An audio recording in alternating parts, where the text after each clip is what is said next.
Assalamu alaikum, peace. It's Coach Nazir. And I just want to really talk about something that's on a lot of people's minds. We have a lot of questions on. And that thing is polygyny. All right, polygyny. Is it a problem today or a solution?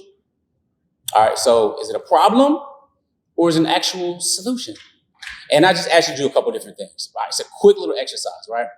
Write down, take a piece of paper. It's called like the Benjamin Franklin method. Basically, what he would do, he would look at, he would try to remove his emotions from a situation and then just write down rationally the pros on one side of the piece of paper with a vertical line and then the cons. So what are the pros? What are the cons?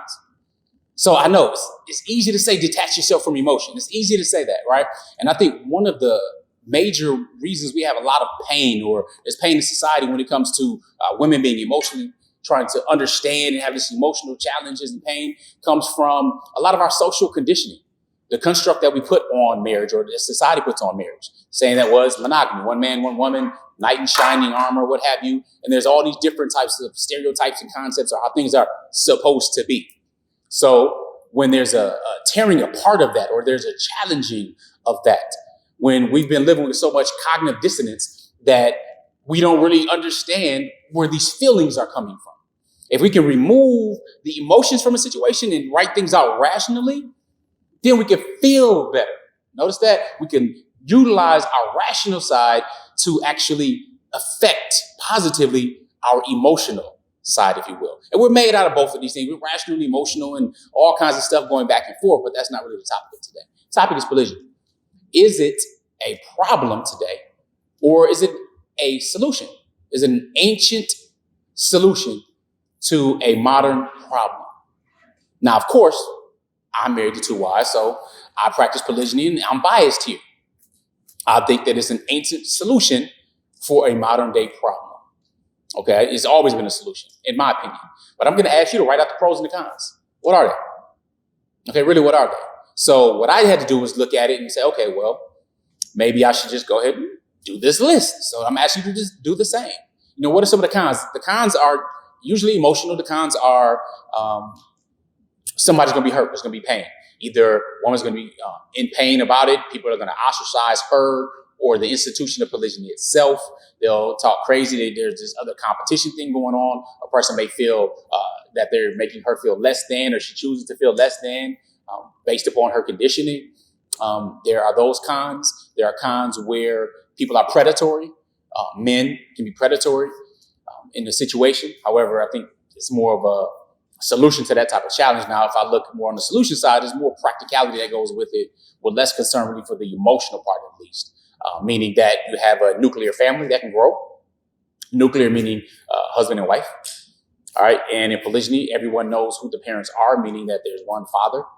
All right. So that husband, the child doesn't have to find out who's the father or go on Maury Povich and take DNA tests, find out who the father is. The inheritance is relatively simple because you know who dad is. It's kind of important. You have the need or the desire for men just at a base or primal level for their sexual energy to be fulfilled. Men desire sex more than women in general. And they're also available all the time versus women on a monthly cycle or after childbirth or with other conditions. So there's that solution. So you don't have to necessarily worry about the cheating aspect or not being fulfilled sexually part. There's that. Then there's, of course, the bigger family and providing protection, because for families that have children, you have sons, you have daughters, you have an ability to pool resources together more and to work better, right? Whether it be business-wise or whether it just be legacy-wise or building upon certain things or leaving an inheritance or whatnot. There are solutions for those who have had other challenges. So, for example, we're looking at human beings on general. Men have lower lifespans than women. They also have a higher infant mortality rate as well. So there are more women than men to begin with. All right, and the solution for that, if we look at every man marrying a woman, then there'd be millions of women unmarried. Well, solution, of course, is polygyny. So there's another solution. I'm looking at it from a macro level. More on a micro level, you have those who are women who are divorced, and the stigma in societies, or whether they're divorced, they're used goods and something like that. If women are divorced, you have single mothers, women who have children, whether they're divorced with children or they're single with children, as well, to provide that nuclear family. You have Widows who have children. There are other people, again, women in different situations, who, again, our society looks down upon for whatever ridiculous reason. So those are just a list of a number of the different pros. You have those who women who want to focus on their businesses to have more me time and so on and be able to handle that there as well. So, that list can go on further. The other side, again, the con side tends to be more of the emotional thing. Maybe a man is not adequately prepared for that. A woman is not adequately prepared emotionally to handle that. But it looks like it's more of a ancient solution to a modern problem, in my opinion, and in my experience. And there are very few men that have ever come across to say they prefer monogamy or polygyny. Now, here's the thing, though. I really want you to understand this. All right. It is much easier to practice monogamy and have sex than to practice polygyny. Practice polygyny means you're marrying. All right. These are marriages. Now, sex is sex. You don't have to get married for sex. Think about it. How many people in society wait until marriage to have sex? All right, it's very rare. It's different. So when we're talking about polygyny, it's not just simply an institution of, they just need to have more sex and lust and blah, blah, blah. No, men have a driver for sex. Yeah, absolutely, no question. But when it comes to it, you have to be moral and be more than twice the man to actually take on another marriage, meaning you're accepting responsibility. You're growing and you're doing something in a moral fashion. That is the path less trodden. It is more common to see men that cheat, that have children out of wedlock. I don't care if you're talking about politicians, whether it's Jesse Jackson, who was a religious figure and a politician, or you're talking about a local politician or Jimmy Swaggarts with prostitution. It doesn't really matter. All right. So being pro-morals and talking about the institution of marriage is totally different than simply talking about sex. So don't relegate it to that or dismiss it to that. It's far more.